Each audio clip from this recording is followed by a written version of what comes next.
Hoy, aprovechando que es el Día del Cerebro, hoy sábado, Día del Cerebro, hablar de algo que todo el mundo le tiene miedo, la gente conoce muy poco realmente, y si vamos a hablar de cómo cuidarlo, bueno, ahí directamente no conocemos absolutamente nada. Pensé, ¿quién mejor que una persona que me acompaña semana a semana desde el noticiero para hablar del tema como mi amigo el doctor Facundo Frisia? Facundo, muy buenas noches, muchas gracias por estar acá conmigo. Gracias, Jorge, buenas noches. Bueno, es importante esto de visibilizar, poniendo el Día del Cerebro, a un órgano del cual en realidad sabemos poco, ¿no? De repente cuando uno va al colegio y te dicen, no, hay que comer mucho pescado, porque el pescado tiene tales elementos que te generan potencialidades para el día de mañana, y de repente te dicen Einstein, que era un cráneo, era un bocho, aprovechaba un 2,5% del cerebro y era quizás el hombre más inteligente que parió la historia de la humanidad. Entonces, la primera pregunta, más al estilo no Facundo Frisia, sino Facundo Manes, sí. ¿Cómo se hace para que el cerebro se pueda llegar a potencializar? Porque es el problema de los pibes de hoy, ¿no? Leo 3, 4 cosas, ya estoy saturado, ya no entiendo, y ahora viene el segundo cuatrimestre, y es el segundo cuatrimestre letal, ¿no? Si te va mal, perdiste el año y volviste atrás. Empecemos por ahí, ¿te parece? Bien, comprensión de texto, una de las crisis que tiene la educación hoy en día. El cerebro está compuesto por neuronas, que es la, digamos, célula, base del cerebro. Esa neurona se comunica con otras a través de axones, de cables, de nervios. Cuando nacemos tenemos alrededor de 200 millones de neuronas y a medida que pasa el tiempo perdemos la mitad de las neuronas. Hasta los 10 años más o menos.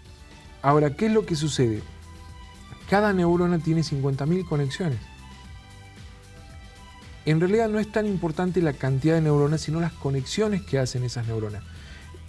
Para que un niño comience a hablar, tiene que generar conexiones entre los núcleos de la memoria, de la audición, del habla, y es extremadamente importante que lo haga pronto.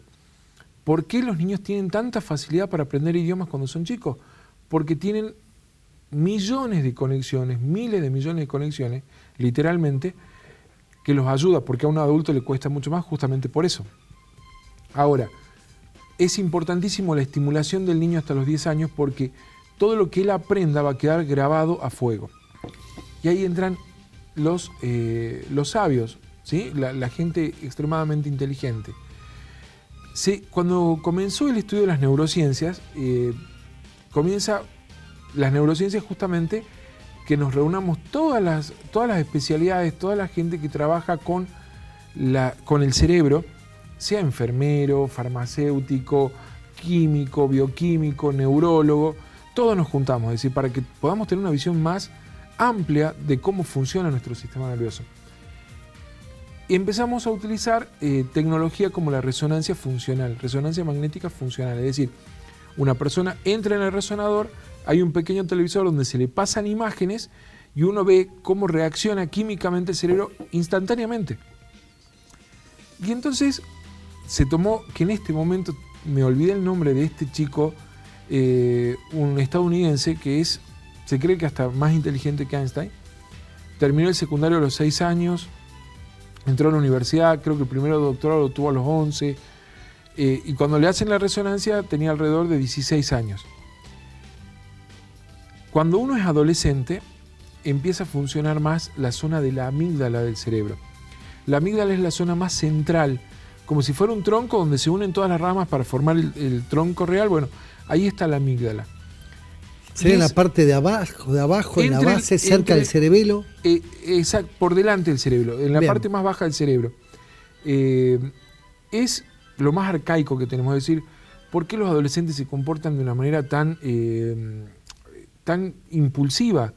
No miden riesgos. El ello está ahí, claro. Exactamente, porque la amígdala es la que está manejando la batuta de la sinfónica, ¿sí? Es el director de la sinfónica en ese momento. A medida que nos hacemos más grandes, la zona frontal del cerebro, la parte anterior, es la que empieza a manejar, y ahí ya podemos ser un poco más digamos, correctos en las cosas, es decir, nos afecta más la moral, la parte cognitiva, matemática. Por ejemplo, y esto es algo personal, yo cuando era chico me tiraba de trampolines de una manera muy peligrosa, y hoy en día apenas si me puedo subir al trampolín. ¿Por qué? Porque hoy en día mi zona frontal, cuando yo me subo y quiero tener un riesgo, empieza a calcular todo lo que puede llegar a pasar y lo que puedo llegar a perder, y si me lastimo, y el trabajo, y todo. Cuando uno es adolescente no le importa nada y lo hace. Este chico, a ciertos estímulos, se comportaba como un adolescente, y ante otros como un adulto.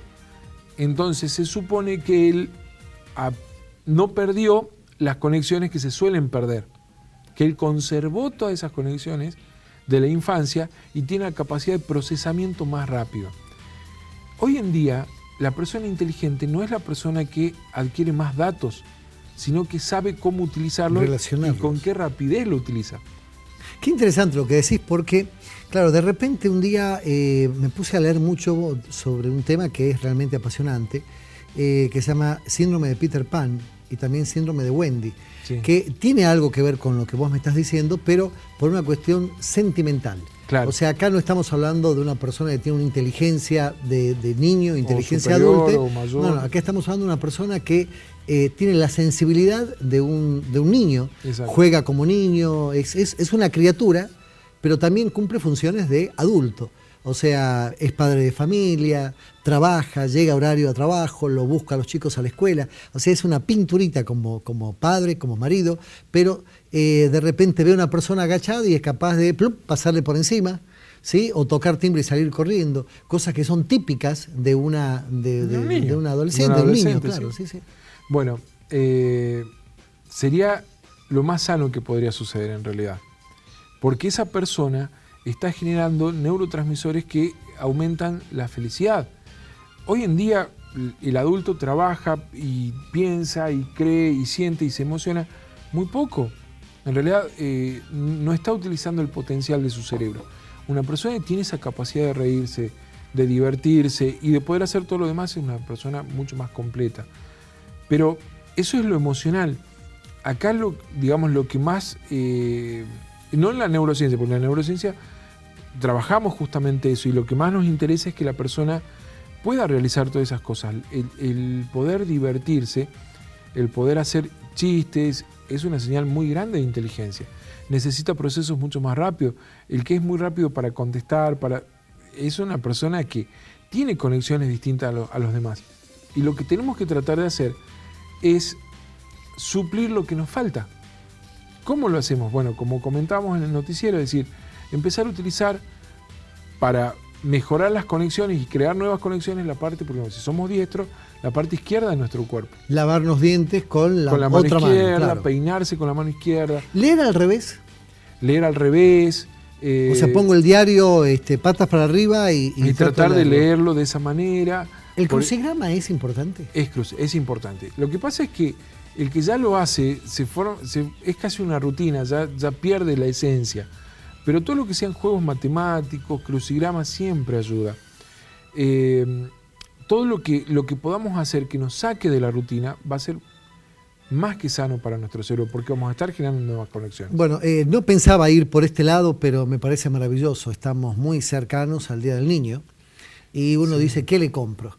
Y generalmente terminás comprando un montón de juguetes carísimos, con mucho ruido, pero que no cumplen funciones, que es que el chico aprenda a partir de lo lúdico, del juego, ¿no es cierto? Ahora, la pregunta del millón es la siguiente.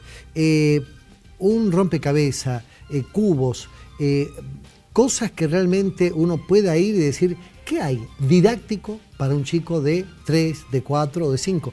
Porque tampoco sirve regalarle un juguete para un chico de 5 si tiene 3. No, por supuesto. Tenemos que darnos cuenta de eso, es decir, guiarnos un poco más por la edad. Y acá hay una cosa más que importante. Los Rasty, por ejemplo, los cubos, el armar, el generar la curiosidad en el chico y la capacidad, digamos, de crear cosas, de generar nuevas cosas. Todo lo que sean esos juegos, y bueno, si son juegos de mesa, si son chicos más grandes, que podemos comprarle, qué sé yo, guerra naval, un TEC, y sentarse con ellos, jugar con los dados, ¿cómo es que se llama? La generala, que tengan que hacer cálculos matemáticos, que tengan que sumar, que restar, sirve. Lo que yo quiero que queden claro es que la tecnología también sirve. Bien. ¿Sí? Hay programas, hay aplicaciones para tabletas, para celulares que son geniales. Lo que pasa es que tenemos que romper ese mito de que lo tecnológico no es bueno para el chico. Es bueno si los papás los podemos acompañar, si podemos obviamente ponerle el límite, porque tampoco es cuestión que estén las 24 horas del día con el aparatito, pero que esté 2 horas. ¿Por qué? Porque la tecnología sirve mucho si va siempre acompañada, por ejemplo, de una actividad social. De que si el chico va a jugar, bárbaro, pero que a las 45 minutos a la hora vaya y comparta con los hermanos, con los vecinos, con los mismos padres, que charle, que genere, porque lo que pierde con la tecnología es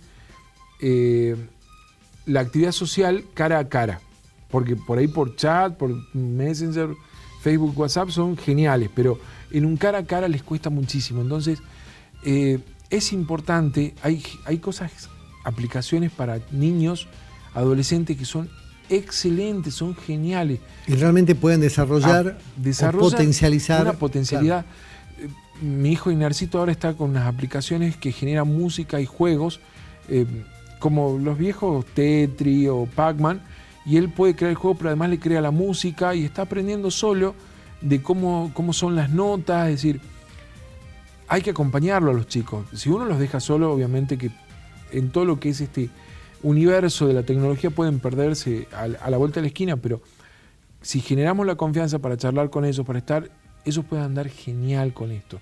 No hay que tenerle miedo, porque además el futuro es ese. O sea, también le estamos quitando una herramienta de trabajo y de estudio para más adelante. Facundo, un poco para ir ya redondeando, toda esta charla comenzó con qué es lo importante para el cerebro. Bueno, estamos hablando del mundo de los estímulos. Está perfecto. Ahora, ¿hay alguna vitamina, alguna alimentación? Tu abuela, me imagino, te decía, tenés que comer zanahorias, porque evidentemente esto es bueno para la vista. Yo no sé si será bueno para la vista o no. Aceite de bacalao. Claro, yo comía mucha y sin embargo vos sabés que la vista no es fuerte. Pero sin embargo, hay elementos que son importantes que hay que incluir en la dieta, y hay algunos de estos elementos que no forman parte de la costumbre alimentaria argentina. El pescado. El pescado debe formar parte de la dieta, al menos una vez a la semana mínimo, ¿sí? Es más que importante, pero no solo para el cerebro, para todo el cuerpo. Cualquier dieta equilibrada, ¿sí?, nos sirve. El tema acá es que sea algo equilibrado. Nuestro cerebro no funciona como un ente distinto al resto de nuestro cuerpo. Tenemos que entender que somos una unidad y todo tiene que estar funcionando bien. Si alguna parte de nuestro cuerpo no funciona bien, el cerebro tampoco lo va a hacer. Tenemos que mantener una presión arterial lo más normal posible, el azúcar lo más normal posible, lo cual tampoco significa que esté baja. Darle a un chico tantos alimentos bajos en azúcar tampoco es normal abusar de eso, los chocolates y los caramelos, pero 0 azúcar no es bueno para un niño, ¿sí? Por ejemplo, y sobre todo creo que lo que hemos perdido mucho y que ahora se está un poquito retomando la conciencia sobre esto es la hidratación, la cantidad de líquido que consumimos. El 80% de nuestro cerebro es líquido, así que yo creo que es lo más importante. Pero más que nada, lo que vos me decías... Estoy tomando agua. Exacto, me parece bárbaro. Gran cambio. Sí, totalmente. Genera un cambio con el tema del pescado. Somos muy de carne vacuna y agregar un poco de carne, digamos, más magra, como la carne de cerdo y el pescado, al menos una vez a la semana, creo que es más que importante. Bien, Facundo, como siempre, muchísimas gracias. Jorge, gracias a vos.